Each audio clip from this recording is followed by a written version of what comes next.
नमः शिवाय। हर हर महादेव।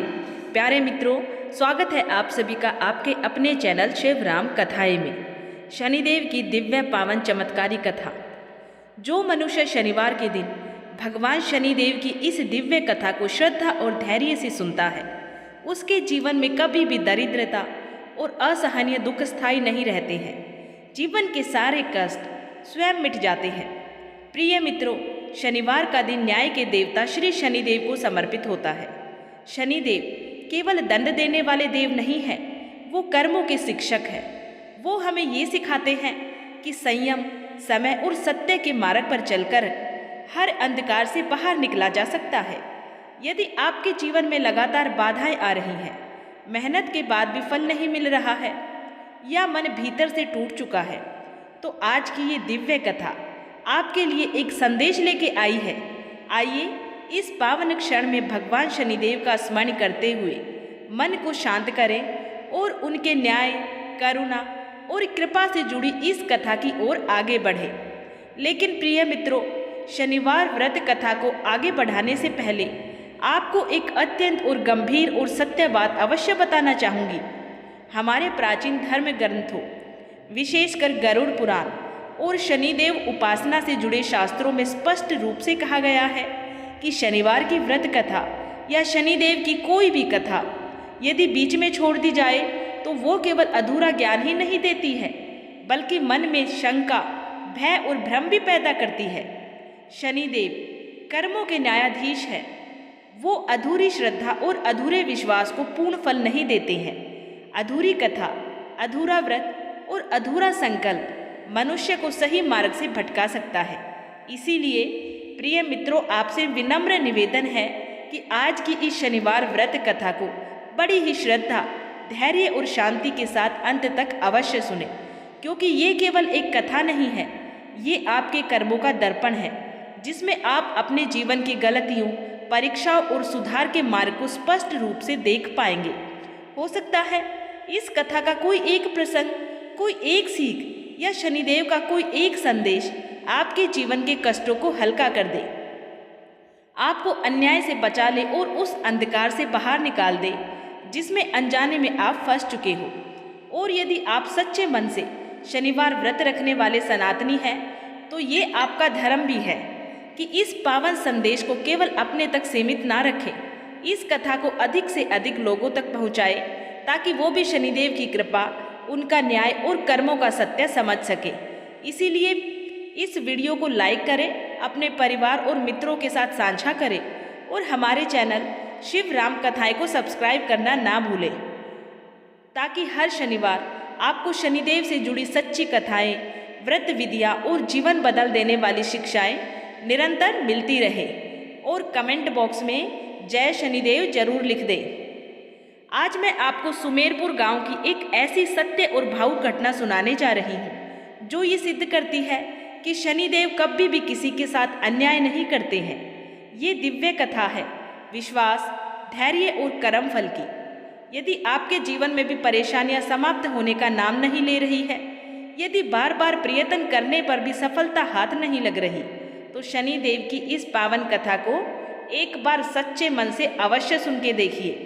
निश्चय ही ये दिव्य कथा आपके जीवन को देखने का दृष्टिकोण बदल देगी। तो बिना देर किए आइए प्रारंभ करते हैं आज की ये अत्यंत ही भावुक और शिक्षाप्रद कथा। जय शनिदेव भगवान। बहुत समय पहले की बात है, सुमेरपुर नाम का एक छोटा सा सुंदर गांव हुआ करता था। ये कहानी उस समय की है जब सुमेरपुर पर कुदरत की कठोर मार पड़ी हुई थी। वर्षों से वर्षा न होने के कारण धरती सूख चुकी थी और लोगों के जीवन में दुख ही दुख रह गया था। गांव के बाहरी हिस्से में, जहां दूर दूर तक बंजर भूमि फैली हुई थी, एक छोटी सी कच्ची झोपड़ी खड़ी थी। उसी झोपड़ी में एक गरीब किसान रामकिशन अपने छोटे से परिवार के साथ रहता था। रामकिशन का परिवार बहुत ही छोटा था। उसकी पत्नी कमला और 7 वर्ष का पुत्र सोहन। रामकिशन स्वभाव से अत्यंत ही सीधा साधा, सरल और ईमानदार व्यक्ति था। खेती के नाम पर उसके पास पुरखों से मिली थोड़ी सी जमीन थी, पर वो जमीन इतनी पथरीली और बेजान थी कि साल भर कठिन परिश्रम करने के बाद भी इतना अनाज नहीं उग पाता था कि घर का खर्चा तक ढंग से चल सके। रामकिशन की दिनचर्या बहुत ही साधारण थी। वो प्रतिदिन सूर्य उदय से पहले उठता और सबसे पहले गांव के बाहर स्थित शनिदेव के पुराने मंदिर में जाता। वो मंदिर बहुत ही प्राचीन था। उसकी दीवारें जगह जगह से टूट चुकी थी, छत जर्जर हो चली थी, लेकिन रामकिशन की श्रद्धा में कोई कमी नहीं थी। उसके पास शनिदेव को चढ़ाने के लिए न तेल होता था और न ही कोई प्रसाद होता था। फिर भी वो प्रतिदिन मंदिर की सीढ़ियों पर माथा टेकता, आसपास की सफाई करता और सच्चे मन से प्रार्थना करता, हे शनिदेव, मुझे धन दौलत नहीं चाहिए, बस इतना आशीर्वाद दीजिए कि मेरे परिवार को 2 वक्त की रोटी मिलती रहे और हमें कभी किसी के आगे हाथ ना फैलाना पड़े। रामकिशन की पत्नी कमला भी बहुत समझदार और धैर्यवान स्त्री थी। घर में अक्सर खाने की भारी कमी रहती थी। कई बार ऐसा होता था कि घर में केवल चावल की मुट्ठी भर दाने ही बचते और खाने वाले 3 लोग होते। ऐसे समय में कमला चुपचाप अपने हिस्से का भोजन अपने बेटे सोहन को खिला देती और स्वयं केवल पानी पी के सो जाती थी। रामकिशन जब ये सब देखता तो उसका हृदय रो पड़ता था, लेकिन अपनी गरीबी के सामने वो स्वयं को लाचार महसूस करता। सुमेरपुर गांव में ही रामकिशन का एक सगा बड़ा भाई भी रहता था, जिसका नाम नटवर लाल था। नटवर लाल और रामकिशन दोनों ही सगे भाई थे, लेकिन दोनों के स्वभाव में जमीन आसमान का अंतर था। जहां रामकिशन दयालु, सरल और संतोषी स्वभाव का था, वहीं उसका बड़ा भाई नटवर लाल अत्यंत ही लालची, क्रूर और घमंडी व्यक्ति था। पिता की मृत्यु के बाद नटवर लाल ने छल और धोखे से घर की सारी उपजाऊ जमीन, पक्का मकान और जमा पूंजी अपने नाम कर ली थी। रामकिशन को उसने निर्दयता से घर से बाहर निकाल दिया और बदले में केवल बंजर जमीन का एक टुकड़ा थमा दिया था। धीरे धीरे नटवर लाल गांव का सबसे अमीर आदमी बन गया। वो ब्याज पर पैसे देने का काम करता था और गरीबों की मजदूरी का लाभ उठाकर उनकी जमीनें हड़प लेता था। उसे इस बात का घोर अहंकार था कि पूरे सुमेरपुर में उसके बराबर कोई नहीं है। इसी बीच सुमेरपुर में भयंकर सूखा पड़ गया। सावन का महीना आया और चला गया, लेकिन आसमान में बादलों का नामो निशान तक नहीं था। जेठ की तपती धूप ने खेतों को जला के राख कर दिया था। रामकिशन के खेत में लगी बाजरे की फसल पानी के अभाव में सूख के पीली पड़ गई थी। गांव के तालाब सूख गए और कुओं का जल स्तर बहुत ही नीचे चला गया था। गरीब किसानों के लिए ये समय किसी काल से कम नहीं था। रामकिशन के घर में पिछली बचत का थोड़ा बहुत अनाज भी अब समाप्त हो चुका था। मटके में आटा खत्म हुए 2 दिन बीत चुके थे। एक रात छोटा सा सोहन भूख से तड़प रहा था। वो अपनी माँ कमला की गोद में सिर रखकर रोते हुए बोला, माँ, मुझे बहुत जोरों की भूख लगी है, पेट में बहुत दर्द हो रहा है। कमला की आंखों से आंसू बहने लगे। उसके पास अपने बेटे को देने के लिए केवल पानी था। उसने सोहन को पानी पिलाया और उसे थपकियां देकर सुलाने की कोशिश की, लेकिन भूख से बेहाल बच्चे को भला नींद कहाँ आने वाली थी। झोपड़ी के एक कोने में बैठा रामकिशन ये सब देख रहा था। उसका कलेजा फट रहा था। मन ही मन वो स्वयं से कहने लगा, मैं कैसा पिता हूँ जो अपने ही बच्चे को 2 रोटी तक नहीं खिला पा रहा हूँ। अगली सुबह जब सोहन भूख से बेहाल होकर निढाल पड़ा था, तब कमला ने साहस जुटाकर रामकिशन से कहा, सुनिए, अब धैर्य रखने का समय नहीं रहा है। कमला रोते हुए बोली, अगर आज घर में अनाज नहीं आया तो हमारा बच्चा भूख से मर जाएगा। आप अपने बड़े भाई नटवर लाल के पास जाइए, उनके गोदाम अनाज से भरे पड़े हैं। आखिर वो आपके भाई हैं, सोहन उनका भतीजा है, शायद उनके दिल में थोड़ी सी दया जाग जाए। रामकिशन ने भारी मन से कहा, कमला, तुम नटवर लाल को नहीं जानती, वो पत्थर दिल इंसान है। मुझे देखकर उसे खुशी नहीं होगी, बल्कि वो मुझे जलील करेगा। कमला ने रामकिशन का हाथ थामते हुए कहा, मैं जानती हूँ, लेकिन हमारे पास और कोई रास्ता नहीं है। अपमान सह लेंगे, पर अपने बच्चे को भूख से मरते हुए नहीं देख सकते हैं। आप जाइए, शनिदेव अवश्य कोई राह निकालेंगे।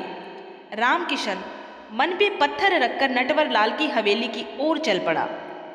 उसके कदम बहुत भारी थे। रास्ते भर वो यही सोचता रहा कि जिस भाई ने पिता की मृत्यु के बाद उसे घर से निकाल दिया था, वो आज उसकी सहायता क्यों करेगा। लेकिन बेटे सोहन का भूखा चेहरा उसे आगे बढ़ने की हिम्मत दे रहा था। जब रामकिशन नटवरलाल की हवेली पे पहुंचा तो वहां का नज़ारा बिल्कुल अलग था। नटवरलाल अपने विशाल आंगन में मखमली गद्दी पे बैठा हुक्का पी रहा था। उसके नौकर चाकर इधर उधर चक्कर लगा रहे थे।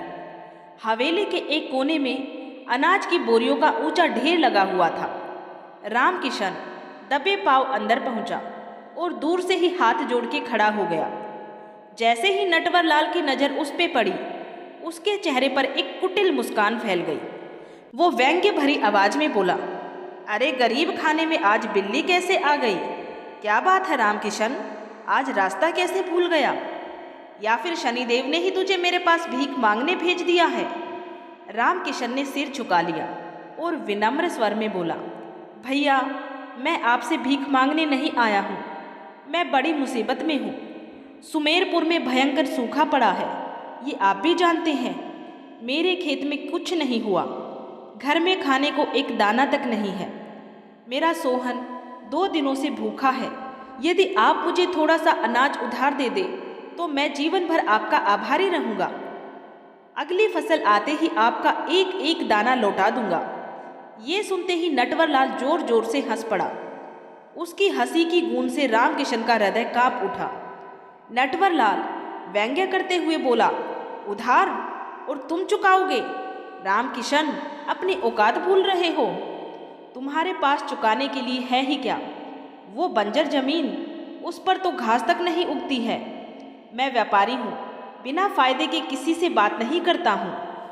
रामकिशन की आंखों में आंसू भर आए। वो नटवरलाल के पैरों के पास बैठ गया और गिड़गिड़ाते हुए बोला, भैया मेरे बेटे की जान का सवाल है, आप जो कहेंगे मैं करने को तैयार हूँ। बस मुझे थोड़ा सा अनाज दे दीजिए ताकि मेरा परिवार जिंदा रह सके। यही वो क्षण था जिसका नटवरलाल को इंतजार था। उसकी नज़र बार बार रामकिशन की उस बंजर जमीन पे जा रही थी। दरअसल कुछ दिन पहले ही शहर से आए एक जानकार ने नटवरलाल को बताया था कि रामकिशन की जमीन भले ही बंजर है, खेती के लिए बेकार हो, लेकिन उसके नीचे कीमती पत्थरों की एक परत हो सकती है जिससे वो जमीन लाखों में बिक सकती है। ये बात रामकिशन को बिल्कुल भी पता नहीं थी। नटवरलाल चाहता था कि वो जमीन किसी भी तरह से उसके नाम हो जाए। नटवरलाल ने अपनी मूंछों पर हाथ फेरते हुए कहा, ठीक है, रोना बंद कर।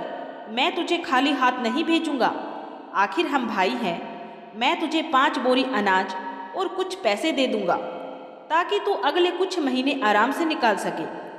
रामकिशन का चेहरा खिल उठा। उसे लगा जैसे शनिदेव ने उसकी प्रार्थना सुन ली हो। वो तुरंत बोला, आपका बहुत बहुत धन्यवाद भैया। आप कहे तो मैं आपके खेत में मजदूरी करके ये कर्ज चुका दूंगा। नटवरलाल ने शातिर मुस्कान के साथ कहा, मजदूरी की जरूरत नहीं है, बस एक छोटी सी लिखा पढ़ी करनी होगी। जमाना खराब है, इसीलिए सुरक्षा जरूरी है। तू अपनी जमीन के कागज मेरे पास गिरवी रख दे, मैं तुझे अभी अनाज दे देता हूँ। अगर तू 3 महीने के अंदर मेरा कर्ज नहीं चुका पाया तो वो जमीन मेरी हो जाएगी। ये सुनकर रामकिशन घबरा गया। कांपती आवाज में वो बोला, भैया 3 महीने बहुत कम है, अभी तो सूखा पड़ा है, फसल आने में समय लगेगा। कम से कम 6 महीने या 1 साल का समय दे दीजिए। नटवरलाल ने तुरंत अपना तेवर बदल लिया और गुस्से का नाटक करते हुए बोला, देख मुझे नखरे पसंद नहीं है, लेना है तो ले, वरना यहाँ से चलता बन। अगर तेरे बेटे की भूख तुझे नहीं सताती तो मुझे क्या पड़ी है। ये सुनते ही रामकिशन घबरा गया। उसे लगा कि यदि वो खाली हाथ लौटा तो उसका सोहन भूख से मर जाएगा। डर और विवशता में उसके हाथ कांपने लगे। नटवरलाल ने जो कागज पहले से तैयार कर रखे थे, रामकिशन ने उन्हें पढ़े बिना ही उन पर अंगूठा लगा दिया। उसे पढ़ना लिखना नहीं आता था, इसीलिए वो ये नहीं समझ सका कि नटवरलाल ने कागजों में ब्याज की दर इतनी अधिक लिख दी थी कि जिसे चुकाना लगभग असंभव था। अनाज लेकर रामकिशन घर लौट आया। कमला और सोहन ने जब अनाज देखा तो मानो उनकी जान में जान आ गई हो। उस रात सोहन ने कई दिनों के बाद पेट भरकर भोजन किया और चैन की नींद सोया। रामकिशन ने भी खाना खाया, लेकिन उसका कोर गले से नीचे नहीं उतर रहा था। उसके मन में बस वही 3 महीने की शर्त गूंज रही थी। दिन बीतने लगे। 1 महीना गुजर गया, लेकिन बारिश की एक बूंद भी नहीं गिरी। रामकिशन पागलों की तरह इधर उधर काम ढूंढता फिरता, लेकिन पूरे सुमेरपुर में अकाल जैसी स्थिति थी। कोई किसी को कान देने को तैयार नहीं था। रामकिशन प्रतिदिन शनिदेव के मंदिर जाता और घंटों वहां बैठा रहता। वो रोते हुए प्रार्थना करता, हे प्रभु, अनजाने में मुझसे बहुत बड़ी भूल हो गई है। मैंने अपनी जमीन दांव पे लगा दी है। अगर वो जमीन भी चली गई तो हम कहाँ जाएंगे? मेरी लाज रखिए हे शनिदेव। दूसरा महीना भी देखते देखते निकल गया। अब नटवर लाल ने अपना असली रंग दिखाना शुरू कर दिया। वो अपने लठैतों और गुंडों को रामकिशन की झोपड़ी पर भेजने लगा। वे उसे धमकाते और कहते, अपनी बोरी बिस्तरे बांध ले रामकिशन, अब तेरी जमीन पे बड़ा गोदाम बनेगा। इन धमकियों से कमला बहुत डर जाती। उसकी आंखों में हर समय भय समाया रहता। रामकिशन अंदर से पूरी तरीके से टूट चुका था, लेकिन फिर भी वो अपनी पत्नी को ढांढस बंधाता और कहता, डरो मत कमला, शनिदेव सब देख रहे हैं। न्याय देरी से ही सही, लेकिन मिलेगा जरूर। आखिरी महीना भी आधा बीत चुका था। अब रामकिशन के पास कोई मार्ग शेष नहीं बचा था। वो भली भांति समझ चुका था कि नटवर लाल ने उसे छल के जाल में फंसा लिया है। अंतिम तिथि से 1 दिन पहले शनिवार था। रामकिशन पूरी तरह से निराश हो चुका था। शाम का समय था। वो घर से बिना किसी को बताए सीधे शनिदेव के मंदिर की ओर चल पड़ा। मंदिर सुनसान पड़ा था। सूर्य अस्त हो रहा था और चारों ओर अंधकार छाने लगा था। रामकिशन शनिदेव की काली प्रतिमा के सामने पहुंचा और फूट फूट कर रोने लगा। कांपती आवाज में वो बोला, हे कर्म फलदाता शनिदेव, मैं आपसे धन नहीं मांगता, मैं आपसे केवल न्याय मांगता हूँ। लोग कहते हैं कि शनिवार को आपके दरबार से कोई खाली हाथ नहीं जाता है। मेरे भाई ने मेरी मजबूरी का लाभ उठाया है। कल सुबह वो मेरी जमीन छीन लेगा और मेरे परिवार को सड़क पर फेंक देगा। मैंने जीवन भर धर्म का पालन किया, क्या उसका यही फल है? यदि आज आपने मेरी पुकार नहीं सुनी तो इस संसार से विश्वास शब्द ही मिट जाएगा। रामकिशन का विलाप इतना करुण था कि पत्थर भी पिघल जाए। वो रोता रहा, सिर पटकता रहा। भूख और चिंता से उसका शरीर अत्यंत ही दुर्बल हो चुका था। धीरे धीरे उसकी आंखों के सामने अंधेरा छाने लगा और वो वही मंदिर के ठंडे फर्श पर बेहोश होकर गिर पड़ा। रात गहराती चली गई। चारों ओर गहरा सन्नाटा छा गया। अचानक मंदिर का वातावरण बदलने लगा। बाहर घना अंधकार था, लेकिन गर्भगृह के भीतर एक नीली और शीतल प्रकाश धारा फैलने लगी। रामकिशन भूमि पर बेसुध पड़ा था, पर उसकी चेतना जागृत होने लगी। उसे ऐसा प्रतीत हुआ जैसे कोई अत्यंत ही शक्तिशाली शक्ति उसके समीप खड़ी हो। तभी उस गहन सन्नाटे को चीरती हुई एक गंभीर और दिव्य आवाज गूंजी, उठो रामकिशन, उठो मेरे भक्त। वो आवाज रामकिशन के रोम रोम को झकझोर गई। उसे लगा मानो वो किसी गहरी निद्रा से जाग रहा हो। हालांकि उसकी आंखें अब भी बंद थी, लेकिन मानो वो किसी और ही लोक में था। तभी उसे अनुभव हुआ कि उसके सामने वही शनिदेव की दिव्य मूर्ति विराजमान है, लेकिन अब वो प्रतिमा पत्थर की नहीं, साक्षात दिव्य ऊर्जा का रूप ले चुकी थी। मूर्ति से निकलती करुण किरणें रामकिशन के आंसुओं तक पहुंच रही थी। तभी वही गंभीर और दिव्य स्वर पुनः गूंजा, तूने मुझे मन से पुकारा है रामकिशन, मैं अपने भक्त के आंसू कभी व्यर्थ नहीं जाने देता। तेरा भाई नटवर लाल अपनी धन दौलत के अहंकार में ये भूल गया है कि न्याय की लाठी में आवाज नहीं होती, लेकिन जब वो पड़ती है तो बड़े बड़े महलों की नींद हिला देती है। उसने तेरे सीधेपन को तेरी कमजोरी समझ लिया, जबकि यही सरलता और सत्यनिष्ठा तेरी सबसे बड़ी शक्ति है। रामकिशन ने स्वपन अवस्था में ही हाथ जोड़ के कहा, प्रभु मैं हार चुका हूँ। कल सुबह मेरा सब कुछ लूट लिया जाएगा, मेरे बच्चे के सिर से छत छिन जाएगी। कृपया मुझे मार्ग दिखाइए। तभी शनिदेव की वाणी और अधिक गंभीर और शांत हो गई। चिंता मत कर रामकिशन, जिस भूमि को तू बंजर समझकर रो रहा है और जिसे तेरा भाई बेकार समझकर हड़पना चाहता है, वही भूमि तेरे भाग्य का ताला खोलेगी। तेरे पूर्वजों ने वहां पर एक अमूल्य निधि छिपा रखी है जो आज तक किसी को प्राप्त नहीं हुई है। कल सूर्य उदय से पहले अपने खेत में जाना, वहां जो पुराना सूखा हुआ पीपल का ठूंठ है उससे ठीक 3 कदम पूर्व दिशा की ओर जाकर भूमि खोदना प्रारंभ करना। वहीं तुझे तेरे धैर्य और सत्य का फल प्राप्त होगा, तेरा कल्याण हो। इतना कहते ही वो दिव्य प्रकाश धीरे धीरे सिमटने लगा और मंदिर में पुनः वही शांत अंधकार छा गया। उसी क्षण ठंडी हवा का एक झोंका रामकिशन के चेहरे से टकराया और वो घबराकर उठ बैठा। उसने आंखें खोली और चारों ओर देखा। मंदिर में कोई नहीं था, केवल दियों की लो धीमे धीमे टिमटिमा रही थी। रामकिशन का शरीर पसीने से भीगा हुआ था, लेकिन उसके मन में अब भय नहीं बल्कि एक अद्भुत विश्वास और ऊर्जा भर चुकी थी। उसे समझ नहीं आ रहा था कि जो अभी हुआ है वो सपना था या सच्ची अनुभूति थी, लेकिन कानों में गूंजती वो गंभीर वाणी और हृदय में बैठा अडिग विश्वास कह रहा था कि ये कोई भ्रम नहीं हो सकता है। उसने बाहर की ओर देखा।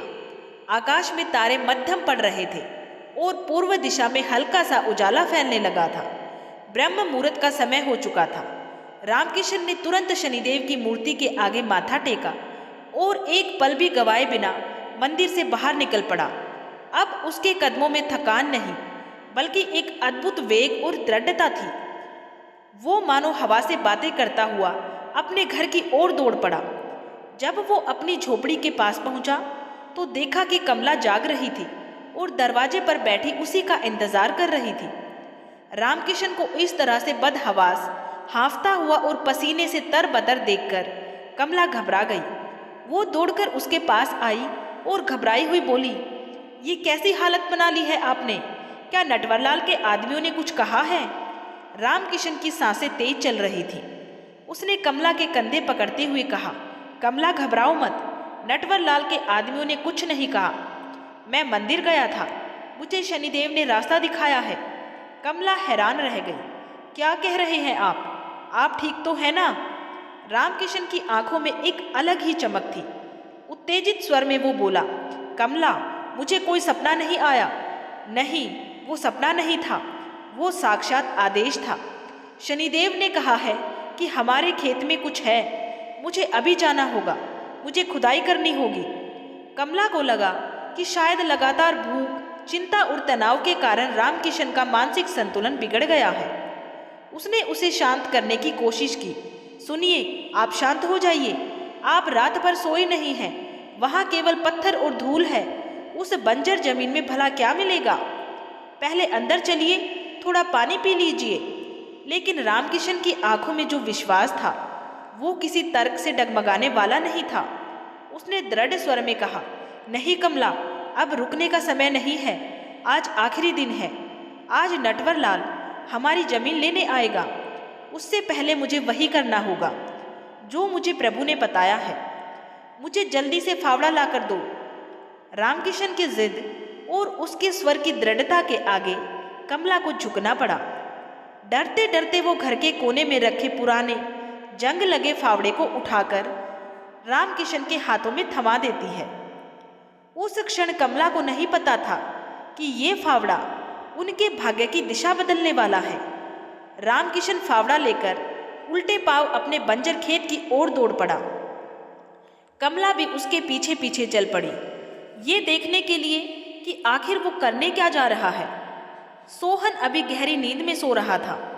उसे घर पर छोड़कर दोनों रामकिशन और कमला खेत की ओर पहुंच गए।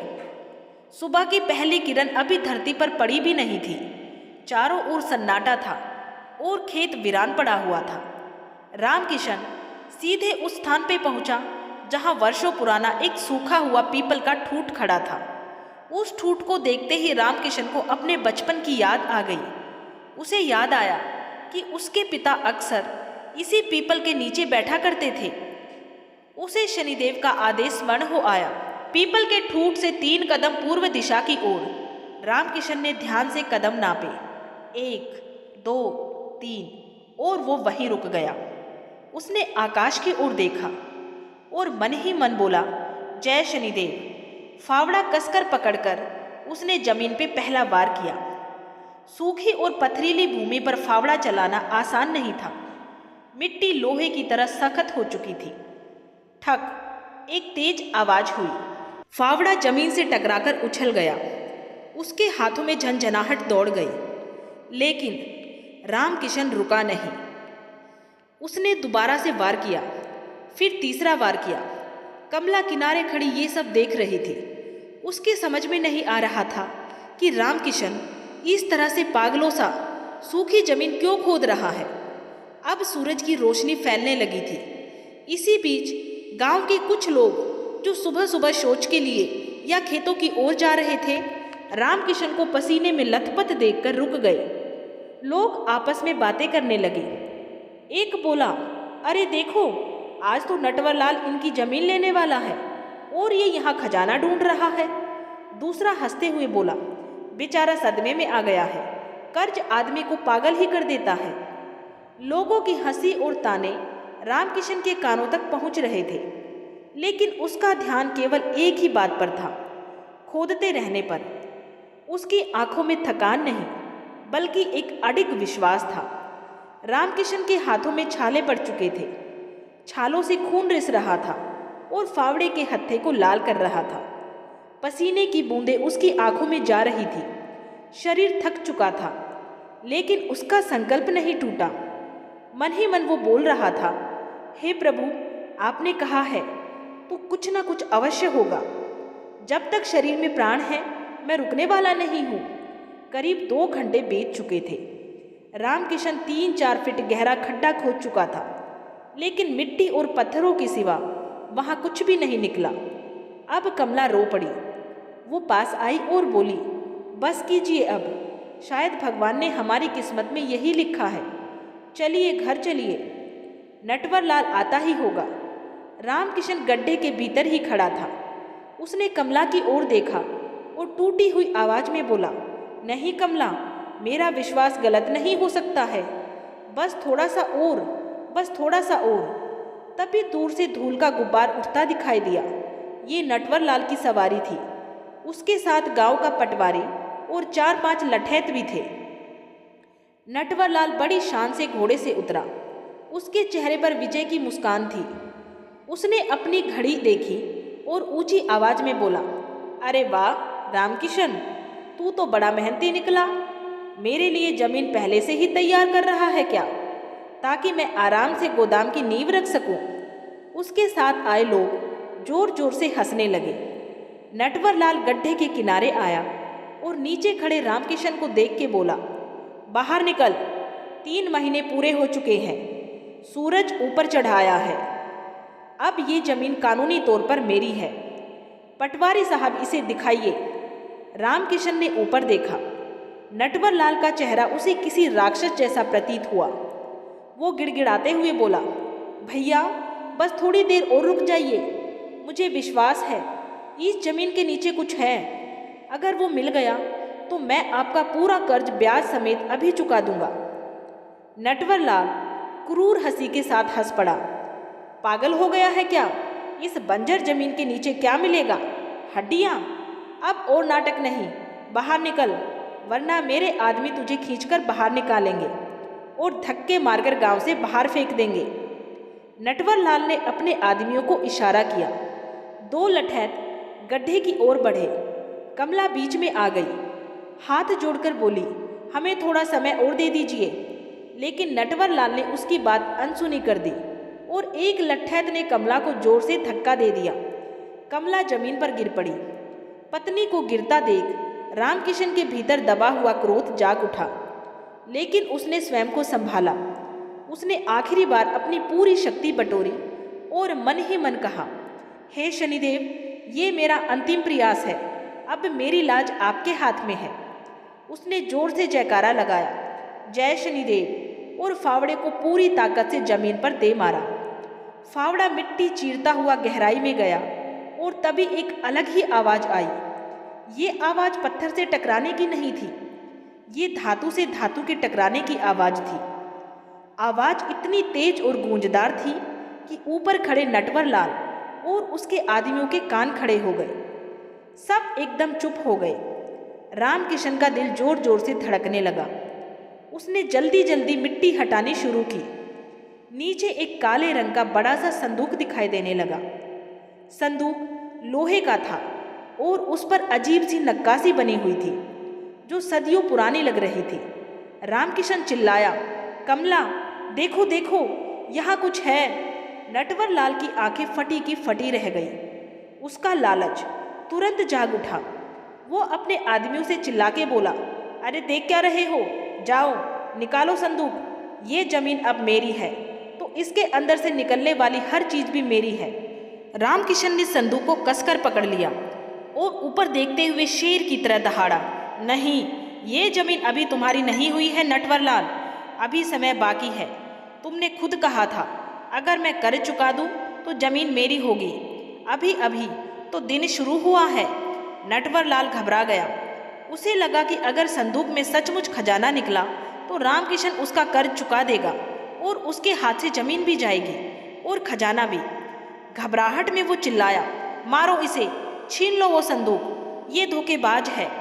ये संदूक इसने कहीं और से चुराकर यहाँ गाड़ दिया है। नटवर लाल के गुंडे लाठियां लेकर गड्ढे में कूदने ही वाले थे कि तभी अचानक आकाश का स्वरूप बदल गया। जो आसमान महीनों से एकदम साफ था, पल भर में काली घटाओं से घिर गया। तेज हवाएं चलने लगी। धूल भरी आंधी ने सबकी आंखों में मिट्टी भर दी। माहौल इतना भयावह हो गया कि गुंडे जहां थे वहीं थम गए। प्रकृति के इस विकराल रूप को देखकर सब समझ गए कि ये कोई साधारण घटना नहीं है। हवा इतनी तेज थी कि नटवर लाल की पगड़ी उड़कर दूर जा गिरी। तभी बादलों की भयंकर गड़गड़ाहट के बीच एक आकाशीय बिजली ठीक उसी सूखे पीपल के ठूंठ पर आ गिरी। भीषण गर्जना से धरती कांप उठी।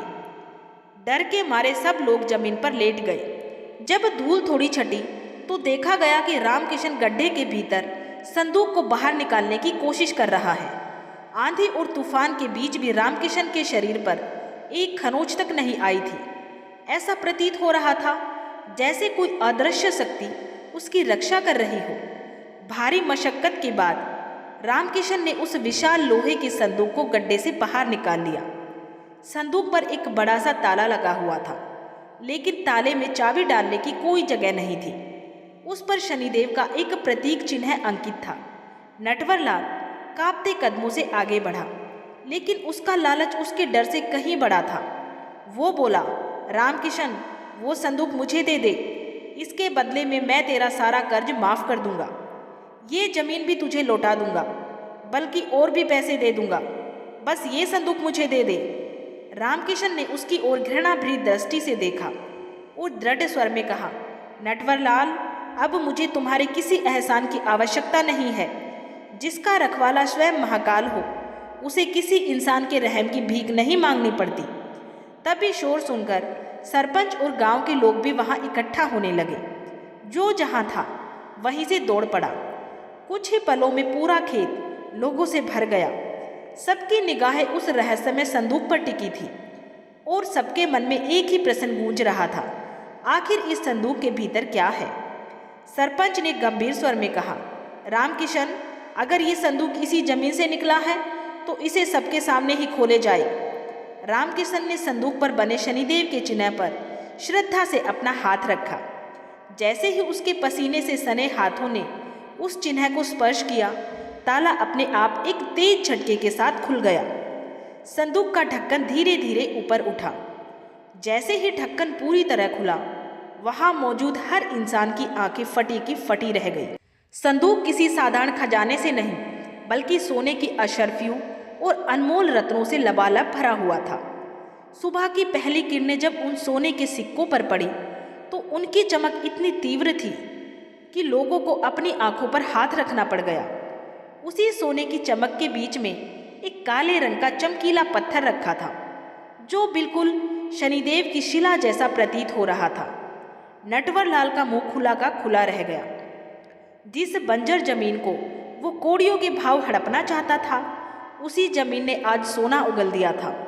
उसका लालच अब पागलपन की हद पार कर चुका था। वो पागलों की तरह आगे लपका और बौखलाकर चिल्लाया, सब लोग सुन लो, रामकिशन ने अभी तक मेरे पैसे नहीं लौटाए हैं। कानून के मुताबिक ये जमीन और इस जमीन से निकलने वाली हर चीज मेरी है। नटवर लाल ने छुपकर संदूक पकड़ने की कोशिश की, लेकिन तभी रामकिशन ने उसका हाथ थाम लिया। आज रामकिशन की पकड़ में लोहे जैसी मजबूती थी। उसने नटवर लाल की आंखों में आंखें डाल के कहा, रुक जाओ भैया, अपना ईमान इतना मत गिराओ। शर्त का समय सूरज ढलने तक नहीं, बल्कि कर्ज चुकाने तक था। और रही बात समय की, तो अभी तो दिन शुरू ही हुआ है। रामकिशन ने संदूक के भीतर से एक मुट्ठी भर सोने के सिक्के उठाए और नटवर लाल की ओर हाथ बढ़ाते हुए कहा, लो, तुम्हें अपना कर्ज चाहिए था ना? तुम्हारे 5 बोरी अनाज और ब्याज के बदले मैं तुम्हें ये 50 सोने के सिक्के देता हूँ। इनकी कीमत तुम्हारे सड़े हुए अनाज और ब्याज से 100 गुना अधिक है। गिन लो और मेरा वो कागज और अंगूठा छापा मुझे लौटा दो। नटवर लाल हक्का बक्का रह गया। उसने जीवन में एक साथ इतना धन कभी नहीं देखा था, लेकिन उसका लालच इतने से शांत होने वाला नहीं था। वो पूरा संदूक चाहता था। वो चालाकी दिखाते हुए सरपंच की ओर देखकर चिल्लाया, सरपंच जी देखिए, ये तो अन्याय है। सौदा तो जमीन का हुआ था। सरपंच सब कुछ ध्यान से देख चुका था। वे नटवर लाल की नीयत भी अच्छे से पहचानते थे और फिर शनिदेव का ये चमत्कार भी अपनी आंखों से देख चुके थे। तब सरपंच ने कड़ी आवाज में कहा, नटवर लाल, बस बहुत हुआ। पूरा गांव गवाह है कि रामकिशन ने समय रहते तुम्हारा पूरा कर्ज चुका दिया है, बल्कि कर्ज से कहीं अधिक दिया है। अब अगर तुमने इस संदूक और इस जमीन की ओर आंख उठाकर भी देखा तो पंचायत तुम्हें गांव से बाहर निकाल फेंकेगी। चुपचाप ये सिक्के लो और यहाँ से दफा हो जाओ। चारों ओर सन्नाटा छा गया। न्याय हो चुका था और शनिदेव की लाठी बिना आवाज किए चल चुकी थी। गांव के लोग एक स्वर में रामकिशन के समर्थन में नारे लगाने लगे, रामकिशन जिंदाबाद, जय शनिदेव। नटवर लाल समझ चुका था कि बाजी पूरी तरीके से उसके हाथ से निकल चुकी है। भरे मन और जले हुए अहंकार के साथ उसने वो सोने के सिक्के उठाए और अपने आदमियों के साथ वहां से चला गया। उसकी आंखों में जाते जाते जो आग थी, उससे साफ झलक रहा था कि वो इस हार को इतनी आसानी से भूलने वाला नहीं है। जैसे ही नटवर लाल वहां से गया, एक और चमत्कार घटित हुआ। जो काले बादल आसमान में घिरे थे, वे अचानक बरस पड़े। प्यास से तड़प रही सुमेरपुर की धरती पर बारिश की बूंदें मानो अमृत बनकर गिरने लगी। लोग खुशी से झूम उठे। बच्चे, बूढ़े, जवान सब बारिश में भीगने लगे। सुमेरपुर में जैसे उत्सव उतर आया हो। रामकिशन और कमला भी उस वर्षा में भीग रहे थे, लेकिन उनके आंसू बारिश की बूंदों से मिलकर अदृश्य हो गए थे। रामकिशन ने उस काले पत्थर को जो संदूक में मिला था अपने माथे से लगाया और आसमान की ओर देखते हुए रोते रोते बोला, हे न्याय के देवता शनिदेव, आपने मेरी लाज रख ली है। आपने एक रंक को राजा बना दिया। मैं वचन देता हूँ प्रभु, ये धन मेरे लिए नहीं है, बल्कि दूसरों की सेवा के लिए होगा। रामकिशन संदूक लेकर अपने घर लौट आया। उसके घर पर पूरे गांव की भीड़ जमा हो गई, लेकिन उसके मन में रत्ती भर भी अहंकार नहीं आया। सबसे पहले उसने उस धन से गांव के पुराने शनिदेव मंदिर की मरम्मत करवाने का निश्चय किया। उसने उन सभी किसानों की सहायता की जिनके पास खेती के लिए बीज या बैल तक नहीं थे। देखते ही देखते रामकिशन की जिंदगी बदल गई। जिस घर में कभी खाने को दाने नहीं होते थे, आज वहां भंडारे चल रहे थे। रामकिशन ने पक्का मकान बनवाया। अपने खेतों को उपजाऊ बनाने के लिए अच्छे साधन मंगवाए, लेकिन वो स्वयं आज भी उसी सादगी से जीवन जीता था। वो और कमला आज भी जमीन पे सोते और वही साधारण भोजन करते थे। सोहन अब अच्छे कपड़े पहनता था और गांव की पाठशाला में पढ़ने जाने लगा था। उधर नटवर लाल अपनी हवेली में बैठा अंदर ही अंदर जल भुन रहा था। उसे नींद नहीं आ रही थी। 50 सोने के सिक्के उसके लिए बहुत थे, लेकिन उसकी नज़र पूरे खजाने पे टिकी हुई थी। उसके मन में बार बार यही विचार आ रहा था कि रामकिशन उस खजाने का असली हकदार नहीं है। वो तो उसे दान धर्म में लुटा रहा है। वो खजाना मेरा होना चाहिए था। बदला लेने और खजाने को हथियाने के लिए नटवर लाल ने एक बहुत ही खतरनाक योजना बनाई। उसने शहर से कुछ शातिर चोरों को बुलवाया। ये कोई साधारण चोर नहीं थे। ये वे लोग थे जो पैसों के लिए किसी की जान लेने से भी नहीं हिचकिचाते थे। एक रात जब पूरा गांव गहरी नींद में डूबा हुआ था, नटवर लाल अपनी हवेली के गुप्त कक्ष में उन तीनों आदमियों के साथ बैठा था। नटवर लाल ने शराब का गिलास मेज पर पटकते हुए कहा, सुनो, काम बिल्कुल साफ सुथरे तरीके से होना चाहिए। रामकिशन ने वो संदूक अपने घर के पिछले कमरे में जमीन के अंदर गाड़ रखा है। आज रात तुम्हें वही संदूक लाना है, और अगर बीच में कोई आ जाए, चाहे वो रामकिशन हो, उसकी बीवी हो या उसका बच्चा, तो उन्हें हमेशा के लिए चुप करा देना।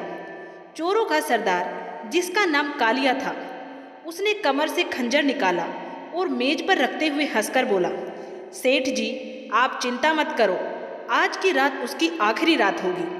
सुबह तक संदूक आग के कदमों में होगी और रामकिशन शमशान में। नटवर लाल ने एक थैली कालिया की ओर फेंकी और बोला, ये बयाना है, काम हो जाने के बाद बाकी रकम मिलेगी। उधर रामकिशन के घर में सब सो रहे थे, लेकिन रामकिशन को अजीब सी बेचैनी हो रही थी। उसे नींद नहीं आ रही थी। बाहर बारिश हो रही थी और बादलों की गड़गड़ाहट लगातार सुनाई दे रही थी। रामकिशन अपनी चारपाई से उठा और पानी पीने के लिए मटके के पास गया। तभी उसे घर के पिछवाड़े से कोई आहट सुनाई दी। उसके कान खड़े हो गए। पहले तो उसने सोचा शायद कोई बिल्ली होगी या हवा से खिड़की हिल गई होगी, लेकिन फिर उसे दबी हुई आवाज़ों में फुसफुसाहट सुनाई दी। अब वो समझ गया था कि कोई घर में घुसने की कोशिश कर रहा है। उसके घर में अब धन था, इसीलिए चोरी का डर स्वाभाविक था, लेकिन रामकिशन ने समझदारी दिखाई। उसने शोर नहीं मचाया। वो चुपचाप कोने में रखा अपना वही पुराना डंडा उठाकर दबे पांव पिछले दरवाजे की ओर बढ़ा। अंधेरे में उसे 3 परछाइयां दिखाई दी जो दीवार फांदकर आंगन में उतर रही थी। उनके हाथों में चमकते हुए हथियार थे। रामकिशन का दिल जोर जोर से धड़क उठा। ये साधारण चोर नहीं थे, ये तो हत्यारे लग रहे थे। उसने सोचा, अगर वो अभी चिल्लाया तो ये लोग सीधे कमला और सोहन पर हमला कर सकते हैं। उसे अकेले ही इनका सामना करना होगा। उसने मन ही मन कहा, हे शनिदेव, और शनिदेव का ध्यान किया और कहा, हे प्रभु रक्षा करना। जैसे ही पहला चोर आंगन में उतरा, रामकिशन अंधेरे से बिजली की तरह निकलकर उस पे टूट पड़ा। उसने लाठी का जोरदार वार उसके हाथ पे किया। कड़ाक की आवाज से लाठी की चोट से चोर के हाथ से खंजर छूट गया और वो दर्द से चीख उठा। बाकी दोनों चोर सतर्क हो गए। कालिया ने फुसफुसाते हुए कहा, पकड़ो इसे, आज ये बचना नहीं चाहिए। कालिया और उसके साथी रामकिशन की ओर लपके। रामकिशन अकेला था और वे 3 थे। उनके हाथों में हथियार थे, लेकिन रामकिशन के भीतर अपने परिवार को बचाने का जुनून धधक रहा था। वो लाठी घुमाते हुए उनसे भिड़ गया। इसी बीच एक चोर पीछे से आया और रामकिशन के सिर पर वार करने ही वाला था, लेकिन उसी पल कमला, जो शोर सुनकर जाग उठी थी, घर के भीतर से एक जलती हुई लकड़ी लेके बाहर दौड़ पड़ी। कमला ने वो जलती हुई लकड़ी सीधे उस चोर के चेहरे पर दे मारी। वो चोर चीखता हुआ पीछे हट गया। कमला ने डर और साहस के बीच जोर जोर से चिल्लाना शुरू कर दिया, चोर चोर बचाओ। शोर सुनकर सोहन भी जाग गया और रोने लगा। गांव के कुत्तों ने भी भौंकना शुरू कर दिया। कालिया समझ गया कि अब ज़्यादा देर यहाँ रुकना खतरे से खाली नहीं है, लेकिन जाने से पहले वो अपना काम पूरा करना चाहता था। उसने देखा कि रामकिशन सामने वाले चोर से उलझा हुआ है। मौका देखकर कालिया ने अपनी जेब से एक जहरीला खंजर निकाला और पूरी ताकत से रामकिशन की पीठ की ओर फेंक दिया। खंजर हवा को चीरता हुआ सीधा रामकिशन की ओर बढ़ा। रामकिशन का ध्यान सामने था। पीछे से आ रही मौत का उसे जरा भी आभास नहीं हुआ। तभी एक अनहोनी घटना घट गई। रामकिशन के आंगन में तुलसी के पौधे के पास एक काला कुत्ता, जो अक्सर रामकिशन के घर के बाहर बैठा रहता था और जिसे रामकिशन रोज रोटी खिलाता था, वो कुत्ता अचानक बिजली की गति से बीच में कूद पड़ा। खंजर रामकिशन को लगने के बजाय उस वफादार काले कुत्ते की गर्दन में जा लगा। कुत्ता दर्द भरी आवाज में एक बार चीखा और वहीं ढेर हो गया। कुत्ते की आवाज सुनकर रामकिशन पलटा। उसने देखा उसका अपना वफादार कुत्ता उसकी जान बचाने के लिए अपनी जान दे चुका था। ये दृश्य देखकर रामकिशन का खून खौल उठा। उसकी आंखों से आंसू भी बह रहे थे और आंखों में आग भी जल रही थी। वो दहाड़ता हुआ अपनी लाठी लेकर कालिया पे टूट पड़ा। उसका रूप इतना रौद्र था कि कालिया जैसा शातिर बदमाश भी घबरा गया। इसी बीच गांव के लोग मशाले और लाठियां लेकर दौड़ते हुए आ गए। भीड़ को आता हुआ देखकर चोरों के होश उड़ गए। वे जान बचाकर दीवार फांदकर भागने लगे। गांव वालों ने चोरों का पीछा किया। 2 चोर अंधेरे का फायदा उठाकर भाग निकले, लेकिन एक चोर जिसके पैर पर रामकिशन की लाठी लगी थी लंगड़ाने लगा और भाग नहीं पाया और गांव वालों के हत्थे चढ़ गया। गांव वालों ने उसे पकड़कर रस्सी से बांध दिया। रामकिशन मरे हुए कुत्ते के पास बैठ गया। वो रो रहा था। उसने उस काले कुत्ते के सिर पर हाथ फेरा और मन ही मन समझ गया कि ये कोई साधारण कुत्ता नहीं था। ये तो शनिदेव द्वारा भेजी गई उसकी रक्षा थी। उधर पकड़े गए चोर को जब गांव वालों ने जमकर पीटा तो उसने दर्द के मारे सब कुछ उगल दिया। उसने कांपती आवाज में कहा, हमें मत मारो, हमने अपनी मर्जी से कुछ नहीं किया है। हमें तो नटवर लाल ने भेजा था। उसी ने हमें रामकिशन को मारने और संदूक चुराने की सुपारी दी थी। ये सुनते ही वहां सन्नाटा छा गया। रामकिशन ने अपने आंसू पोंछे और खड़ा हो गया। आज उसके चेहरे पर दुख नहीं बल्कि एक कड़ा फैसला था। वो समझ चुका था कि जब तक नटवर लाल है उसका परिवार सुरक्षित नहीं है। सरपंच गुस्से में बोला, नटवर लाल ने सारी हदें पार कर दी है। पहले भाई का हक छीना, फिर उसकी जमीन हड़पने की कोशिश की और आज उसकी जान लेने पे उतर आया है। अब ये पाप गांव बर्दाश्त नहीं करेगा। चलो। सैकड़ों लोगों की भीड़ हाथों में मशाले और लाठियां लिए गुस्से में नटवर लाल की हवेली की ओर बढ़ चली। रामकिशन सबसे आगे था। आज भाई का मोह खत्म हो चुका था। अब केवल न्याय बाकी था। नटवर लाल अपनी हवेली की छत से ये दृश्य देख रहा था। भीड़ को अपनी ओर आते देखकर उसके हाथ पैर ठंडे पड़ गए। वो समझ चुका था कि उसका भांडा फूट चुका है। वो भागने के लिए पीछे के रास्ते की तरफ दौड़ा। उसने अपनी तिजोरी से सारे पैसे और गहने एक पोटली में बांधे और अपनी जीप की चाबी उठा। वो चोरों की तरह अपने ही घर के पीछे वाले दरवाजे से निकलकर जीप में बैठा। उसके हाथ कांप रहे थे। उसने जैसे तैसे जीप स्टार्ट की और गांव से बाहर जाने वाले कच्चे रास्ते पे दौड़ा दी। उसकी जीप तेज रफ्तार में थी। अंधेरा बहुत था और बारिश की वजह से रास्ता फिसलन भरा था। नटवर लाल बार बार पीछे मुड़ के देख रहा था कि कहीं गांव वाले आ तो नहीं रहे हैं। इसी घबराहट में उसे सामने का मोड़ दिखाई नहीं दिया। गांव के बाहर एक पुराना जर्जर पुल था जिसके नीचे गहरी खाई और उफनती हुई नदी थी। नटवर लाल ने मोड़ पर जीप घुमाने की कोशिश की, लेकिन तेज रफ्तार और कीचड़ की वजह से जीप के पहिए फिसल गए। नटवर लाल चीखा। जीप अनियंत्रित होकर सीधे पुल की रेलिंग तोड़ते हुए नदी की बजाय गहरी खाई में जा गिरी। एक जोरदार धमाका हुआ और फिर सब शांत हो गए। जोरदार धमाके की आवाज़ सुनकर गांव वाले और रामकिशन वहां रुक गए। खाई के नीचे से आग की लपटें उठ रही थी। नटवर लाल की जीप के परखच्चे उड़ चुके थे। वो नज़ारा इतना भयानक था कि किसी की भी रूह कांप जाए। गांव के कुछ लोग बोले, अच्छा हुआ, पापी का अंत ऐसे ही होना चाहिए था। शनिदेव ने उसे उसके कर्मों की सजा दे दी है। लेकिन रामकिशन एक साफ दिल का इंसान था। उसका दिल ऐसा नहीं था। उसने देखा कि जीप तो चल रही है, लेकिन खाई की ढलान पर एक झाड़ी में नटवर लाल फंसा हुआ है। वो जिंदा था, लेकिन दर्द से बुरी तरह से तड़प रहा था और बचाओ बचाओ चिल्ला रहा था। रामकिशन ने एक पल भर भी नहीं सोचा। वो रस्सी लेकर खाई की तरफ दौड़ पड़ा। सरपंच ने उसे रोका और कहा, अरे रामकिशन, पागल मत बन। ये वही सांप है जिसने तुझे डसने की कोशिश की। इसे यही मरने दे। अगर ये बच गया तो फिर तुझे नुकसान पहुंचाएगा।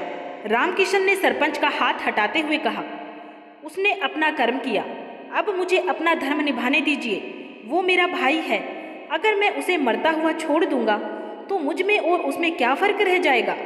ये कहकर रामकिशन अंधेरी खाई में उतर गया। उसने अपनी जान जोखिम में डालकर झाड़ियों में फंसे हुए नटवरलाल को अपनी पीठ पर लादा। नटवरलाल खून में लथपथ था और बेहोश होने ही वाला था। रामकिशन बड़ी मुश्किल से उसे ऊपर खींचकर लाया। जब नटवरलाल को ऊपर लिटाया गया तो उसकी हालत देखकर सबकी आंखों में आंसू आ गए, लेकिन दुख के नहीं बल्कि कुदरत का इंसाफ देखकर नटवरलाल की दोनों टांगें बुरी तरीके से कुचली जा चुकी थी। जीप के मलबे में दबने की वजह से उसकी रीढ़ की हड्डी भी टूट चुकी थी। जो इंसान कल तक अपनी ताकत और दौलत के दम पर जमीन पर पैर नहीं रखता था, आज वो अपने पैरों पर खड़ा होने लायक भी नहीं रहा था। उस रात नटवरलाल की जान तो बच गई, लेकिन वो हमेशा के लिए अपाहिज हो गया। उसकी सारी दौलत जो उसने पोटली में बांधी थी वो खाई में गिरकर नदी के तेज बहाव में बह गई। नटवरलाल अब पूरी तरीके से कंगाल और लाचार हो चुका था। अगले कुछ दिनों में सुमेरपुर गांव की तस्वीर बदलने लगी। रामकिशन ने अपने खजाने का उपयोग अपने वादे के मुताबिक किया। उसने सबसे पहले गांव के बीचों बीच शनिदेव का एक भव्य मंदिर बनवाया। ये मंदिर इतना सुंदर था कि दूर दूर से लोग इसके दर्शन करने आने लगे। मंदिर के द्वार पर रामकिशन ने उस वफादार काले कुत्ते की समाधि बनाई जिसने अपनी जान देकर रामकिशन की रक्षा की थी। रामकिशन ने गांव में एक धर्मशाला खुलवाई जहां गरीबों को मुफ्त भोजन मिलता था। उसने कुएं खुदवाए ताकि फिर कभी गांव में सूखे की नौबत ना आए। रामकिशन अब गांव का सबसे अमीर आदमी था, लेकिन उसका व्यवहार आज भी वैसा ही था।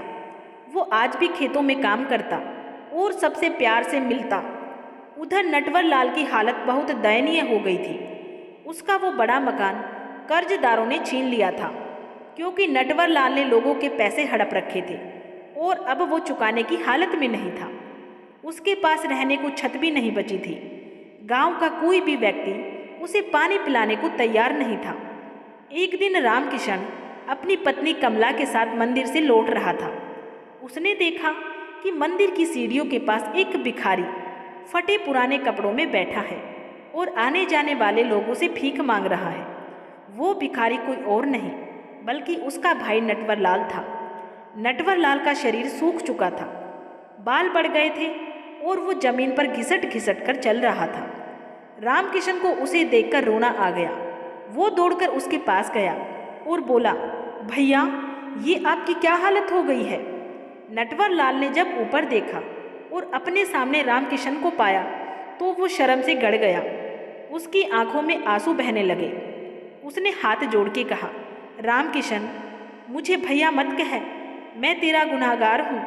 मैंने तुझे बर्बाद करने में कोई कसर नहीं छोड़ी, फिर भी तूने मेरी जान बचाई। शनिदेव ने मुझे सही सजा दी है, मैं इसी लायक हूँ। रामकिशन ने नटवरलाल के हाथ अपने हाथों में लिए और कहा, भैया जो हुआ उसे भूल जाइए, खून पानी नहीं हो सकता है। आप आज भी मेरे बड़े भाई हैं। घर चलिए, वहाँ आपका पूरा ख्याल रखा जाएगा। रामकिशन नटवरलाल को अपने घर ले आया। उसने नटवरलाल के रहने के लिए एक अलग और आरामदायक कमरा दिया। कमला ने भी पुरानी बातें भूलकर अपने जेठ की सेवा की। रामकिशन के इस व्यवहार ने पूरे गांव का दिल जीत लिया। लोग कहते थे कि रामकिशन इंसान नहीं देवता है। हर समय बीतता गया। सुमेरपुर गांव अब खुशहाल हो चुका था। रामकिशन का बेटा सोहन अब बड़ा हो रहा था। रामकिशन की नेकी और शनिदेव की कृपा से उनके घर में धन धान्य की कोई कमी नहीं थी। लेकिन कहते हैं ना कि वक्त हमेशा एक जैसा नहीं रहता और इंसान का मन बहुत चंचल होता है। बहुत ज़्यादा सुख और संपत्ति कभी कभी इंसान की मति भ्रष्ट कर देती है या फिर उसके सामने नई परीक्षाएं लाकर खड़ी कर देती है। कहानी में अब एक नया मोड़ आने वाला था। रामकिशन की ख्याति अब आसपास के गांवों और शहरों तक फैल चुकी थी। शहर के बड़े बड़े व्यापारी रामकिशन से मिलने आने लगे थे। एक दिन शहर से एक बहुत बड़ा व्यापारी जिसका नाम सेठ धनराज था, वो अपनी चमचमाती गाड़ी से रामकिशन के घर आया। सेठ धनराज बहुत ही मीठी बातों वाला लेकिन अंदर से बहुत ही धूर्त इंसान था। उसने सुना था कि रामकिशन के पास शनिदेव का दिया हुआ कोई चमत्कारी पत्थर है जिसकी वजह से वो दिन रात चौगुनी तरक्की करता जा रहा है। सेठ धनराज रामकिशन के पास आया और बड़े आदर भाव से बोला, रामकिशन जी, मैंने आपकी बहुत तारीफ सुनी है। मैं आपके साथ एक व्यापार करना चाहता हूँ। मैं शहर में एक बहुत बड़ी फैक्ट्री लगाना चाहता हूँ और मैं चाहता हूँ कि आप उसमें मेरे हिस्सेदार बने। इससे ना केवल आपकी दौलत कई गुना बढ़ जाएगी बल्कि पूरे इलाके में आपका नाम होगा। रामकिशन, जो सीधा साधा किसान था, वो सेठ की चिकनी चुपड़ी बातों में आने लगा। उसे लगा कि अगर वो और अमीर बन गया तो वो और ज़्यादा लोगों की मदद कर पाएगा। उसने बिना ज़्यादा सोचे समझे सेठ धनराज को हाँ कह दिया। कमला को ये बात कुछ ठीक नहीं लगी। उसने रामकिशन को समझाया, सुनिए, हमें और धन की क्या ज़रूरत है? शनिदेव ने हमें जितना दिया है वो बहुत है। हमें लालच नहीं करना चाहिए। ये सेठ मुझे ठीक आदमी नहीं लगता है। लेकिन रामकिशन ने पहली बार कमला की बात को अनसुना कर दिया। उसने कहा, कमला, तुम औरतों वाली बातें मत करो। व्यापार बढ़ेगा तो गांव का भी भला होगा। मुझे पता है मैं क्या कर रहा हूँ। यही वो पल था जब रामकिशन के कदम डगमगाने शुरू हुए। सेठ धनराज की संगत में आकर रामकिशन धीरे धीरे बदलने लगा। वो अब मंदिर जाने के लिए कम समय निकालने लगा। उसका ज़्यादा समय अब शहर में सेठ के साथ गुजरने लगा। वो अब सादे कपड़े छोड़कर रेशमी कपड़े पहनने लगा था। शनिदेव, जो अपने भक्त की हर गतिविधि पर नजर रखते हैं, वो देख रहे थे कि रामकिशन उस रास्ते पे जा रहा है जहाँ से अक्सर इंसान का पतन शुरू होता है। धन का नशा धीरे धीरे रामकिशन पर चढ़ने लगा था। एक शाम की बात है, शनिवार का दिन था। नियम के अनुसार रामकिशन को मंदिर में आरती के लिए जाना था। मंदिर का पुजारी और गांव वाले रामकिशन का इंतजार कर रहे थे, लेकिन रामकिशन घर पर सेठ धनराज के साथ बैठा मुनाफे का हिसाब किताब लगा रहा था। कमला ने आकर याद दिलाया, जी, आरती का समय हो गया है, चलिए सब राह देख रहे हैं। रामकिशन ने झुंझलाते हुए कहा, अरे देख नहीं रही हो, मैं जरूरी काम कर रहा हूँ। तुम जाओ और सोहन को भेज दो, मैं आज नहीं जा पाऊंगा। भगवान तो हर जगह है, जरूरी थोड़ी है कि मंदिर जाकर ही माथा टेका जाए। ये पहला शनिवार था जब रामकिशन मंदिर नहीं गया। उसने अनजाने में ही अपने आराध्य का अपमान कर दिया था। उसे पता नहीं था कि ये छोटी सी भूल उसके जीवन में कितना बड़ा तूफान लाने वाली थी। उसी रात रामकिशन को एक सपना आया।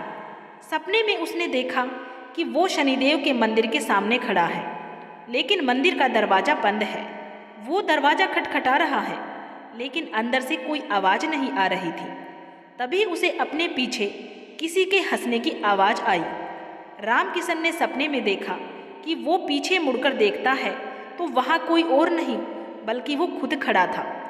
लेकिन उस दूसरे रामकिशन के चेहरे पे घमंड था और वो जोर जोर से हंस रहा था। तभी एक तेज हवा का झोंका आया और मंदिर का दरवाज़ा हमेशा के लिए बंद हो गया। रामकिशन हड़बड़ाकर नींद से जाग गया। उसका पूरा शरीर पसीने से भीगा हुआ था। उसका दिल जोर जोर से धड़क रहा था। बाहर सुबह हो चुकी थी। तभी कमरे के बाहर से सेठ धनराज की आवाज़ आई, रामकिशन जी, अरे रामकिशन जी, जल्दी बाहर आइए, बहुत बड़ी खुशखबरी है। रामकिशन ने अपना पसीना पोंछा और बाहर निकला। सेठ धनराज के हाथ में कुछ कागज थे। उसने रामकिशन को गले लगाते हुए कहा, बधाई हो, शहर में जमीन पक्की हो गई है। बस अब हमें तुरंत बयाना देना होगा। आप अपनी तिजोरी से वो शनिदेव वाला चमत्कारी काला पत्थर और कुछ सोना निकाल कर लाइए। उसे हम गिरवी रखकर बैंक से बड़ा कर्ज ले लेंगे और फैक्ट्री शुरू कर देंगे। फिर देखना, हम पैसों में खेलेंगे। रामकिशन का दिमाग अभी भी उस सपने में उलझा हुआ था, लेकिन सेठ की बातों ने फिर से उसके लोभ को जगा दिया। वो सम्मोहित सा होकर तिजोरी की तरफ बढ़ने लगा। कमला ने उसका रास्ता रोका और हाथ जोड़ के बोली, रुक जाइए, ऐसा अनर्थ मत कीजिए। वो पत्थर शनिदेव का आशीर्वाद है, उसे व्यापार के लिए इस्तेमाल मत कीजिए। हमें और पैसे नहीं चाहिए।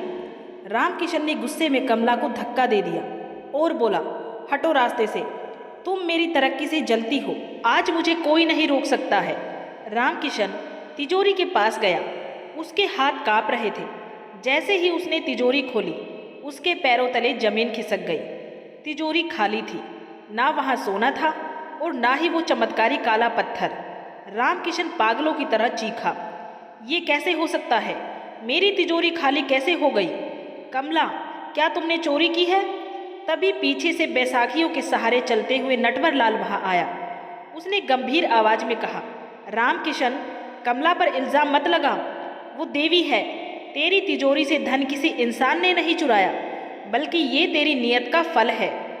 जब लक्ष्मी के साथ नारायण और शनि का वास नहीं होता तो वो चंचला बन जाती है। तूने कल शनिदेव की आरती छोड़ी थी, याद है ना? उसी पल तेरा भाग्य भी तुझे छोड़ के चला गया था। सेठ धनराज ये देखकर घबरा गया कि माल तो गायब है।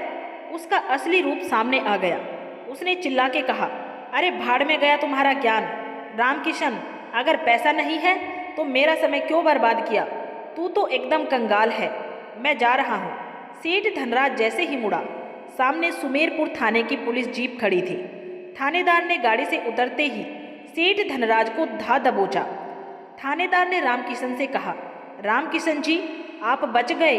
ये आदमी कोई सेठ नहीं है, बल्कि एक शातिर ठग है। इसने शहर में कई लोगों को फैक्ट्री के नाम पे लूटा है। हम इसे कई दिनों से ढूंढ रहे थे।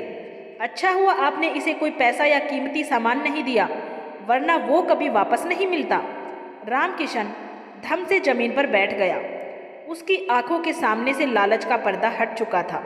वो समझ गया कि आज फिर शनिदेव ने उसे बर्बाद होने से बचा लिया। उसका धन गायब नहीं हुआ था, बल्कि शनिदेव ने उसे उस ठग के हाथों लुटने से बचाने के लिए अदृश्य कर दिया था। रामकिशन रोते हुए उठा और नंगे पैर मंदिर की तरफ भागा। वो गिरते पड़ते शनिदेव के मंदिर पहुंचा। वहां जाकर उसने देखा कि वो काला चमत्कारी पत्थर और उसके सोने के सिक्के शनिदेव की मूर्ति के चरणों में पड़े थे। रामकिशन मूर्ति के चरणों में लिपट गया और फूट फूट कर रोने लगा। उसने रोते हुए कहा, हे प्रभु, मुझे माफ़ कर दो। मैं भटक गया था। मुझे लगा ये सब मैंने अपनी होशियारी से कमाया है। मैं भूल गया था कि ये सब आपकी भिक्षा है। मुझे ये धन नहीं चाहिए, मुझे बस आपकी शरण चाहिए। मुझे फिर से वही पुराना रामकिशन बना दो। मंदिर के पुजारी ने रामकिशन के सिर पर हाथ रखा और कहा, बेटा, शनिदेव धन के भूखे नहीं, भाव के भूखे हैं। तुमने अपनी गलती मान ली, यही सबसे बड़ा प्रायश्चित है। लेकिन याद रखना, ये धन तुम्हें तुम्हारी सुख सुविधा के लिए नहीं, बल्कि धर्म के कार्य के लिए मिला है। जिस दिन तुम इसके मालिक बनने की कोशिश करोगे, ये तुम्हें नष्ट कर देगा। इसके सेवक बनकर रहोगे तो ये फलेगा फूलेगा। रामकिशन ने उस दिन कसम खाई कि वो अब कभी लालच नहीं करेगा। वो सारा धन और वो चमत्कारी पत्थर उसने मंदिर के ट्रस्ट को सौंप दिया, ताकि उसका उपयोग जन कल्याण के लिए हो सके। उसने अपने लिए केवल उतना ही रखा जितने में उसका परिवार सम्मान से जी सके। इसके बाद रामकिशन, कमला, सोहन और नटवरलाल ने मिलकर एक साधारण लेकिन सुखी जीवन जीना शुरू किया। रामकिशन ने फिर से अपने खेतों में हल चलाना शुरू किया। उसके पसीने की कमाई से जो रोटी आती थी, उसका स्वाद दुनिया के किसी भी पकवान से ज़्यादा मीठा था। शनिवार के दिन अब रामकिशन ही नहीं, बल्कि पूरा गांव शनिदेव के मंदिर में इकट्ठा होता और सत्संग करता था। सुमेरपुर गांव एक तीर्थ बन गया था, जहां लोग ये सीखने आते थे कि कर्म ही पूजा है और संतोष ही सबसे बड़ा धन है। इस तरह न्याय के देवता शनिदेव ने न केवल रामकिशन की गरीबी दूर की, बल्कि उसके मन की गरीबी को भी मिटाकर उसे एक सच्चा इंसान बना दिया। प्रिय मित्रों, इस कहानी से हमें ये सीख मिलती है कि इंसान का सबसे बड़ा दुश्मन उसका अपना अहंकार और लालच होता है। शनिदेव कभी किसी का बुरा नहीं करते हैं, वे तो केवल हमारे कर्मों का आईना हमें दिखाते हैं। जब हम धर्म और सच्चाई के रास्ते पे चलते हैं तो वे हमें रंक से राजा बना देते हैं, लेकिन जब हम रास्ता भटक जाते हैं तो वे हमें चेतावनी भी देते हैं। इसीलिए जीवन में चाहे कितनी भी ऊंचाइयों पर पहुंच जाओ, अपने पांव हमेशा जमीन पर और मन हमेशा ईश्वर के चरणों में रखना चाहिए। अगर आपको शनिदेव की ये पावन कथा पसंद आई है तो कमेंट बॉक्स में जय शनिदेव लिखकर अपनी हाजिरी जरूर लगाएं और इस कहानी को अपने दोस्तों के साथ भी शेयर करें ताकि वे भी इस सीख का लाभ उठा सके। जय शनिदेव।